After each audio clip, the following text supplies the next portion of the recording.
নমস্কার।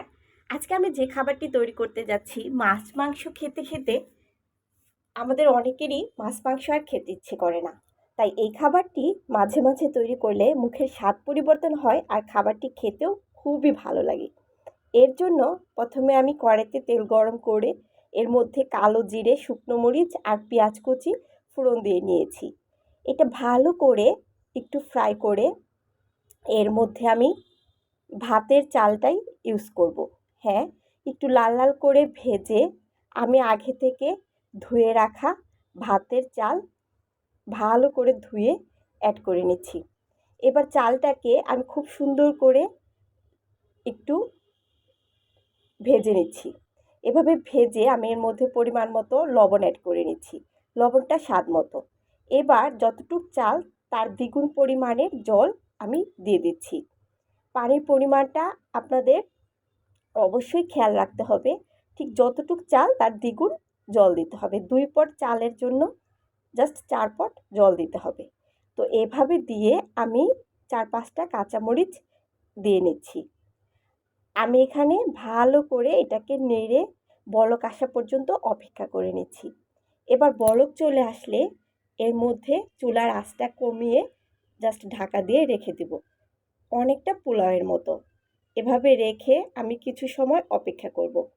এবার আরেকটি প্যানে আমি আগে থেকে কুচি করে কেটে রাখা আলু জাস্ট তেলের মধ্যে লবণ দিয়ে মেখে রাখা আলুটাকে ভেজে নিচ্ছি।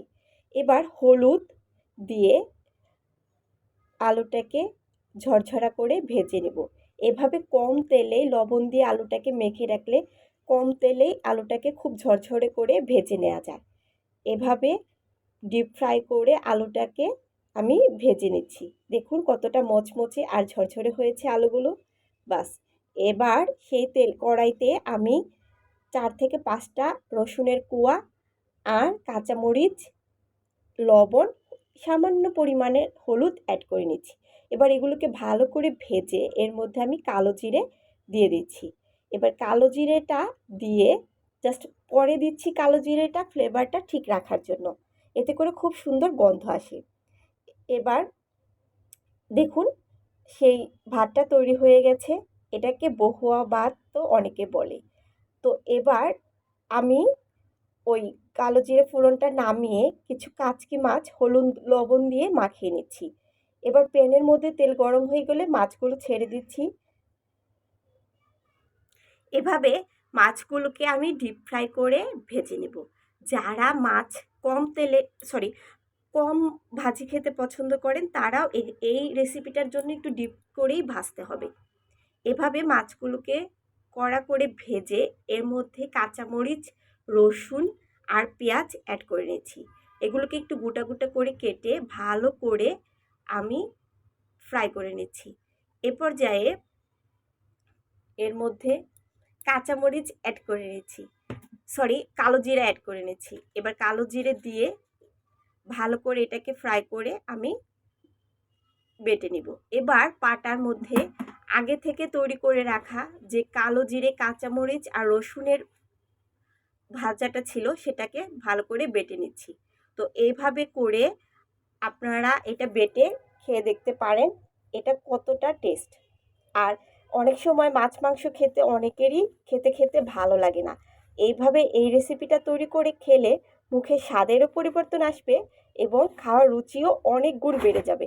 আর শুনলে আপনি আশ্চর্য হবেন যে এটা শরীরের বিষ ব্যথা বা শরীরে ব্যথার জন্য খুব উপকারী। এতে করে ব্যথাটাও কমে যায় শরীরে এবং মুখেরও রুচির খুব বেশি পরিবর্তন চলে আসে এবং খাবারগুলো খুব টেস্ট লাগে। এবার এবার আমি কাচকি মাছ, রসুন, পেঁয়াজ আর মরিচের মিশ্রণটাও আমি বেটে নিচ্ছি। এভাবে করে শিলপাটায় বাটলেই এর টেস্টটা দ্বিগুণ হয়। আপনারা চাইলে ব্লেন্ড করে নিতে পারেন, তবে এটাতে করে স্বাদের একটু পরিবর্তন হবে।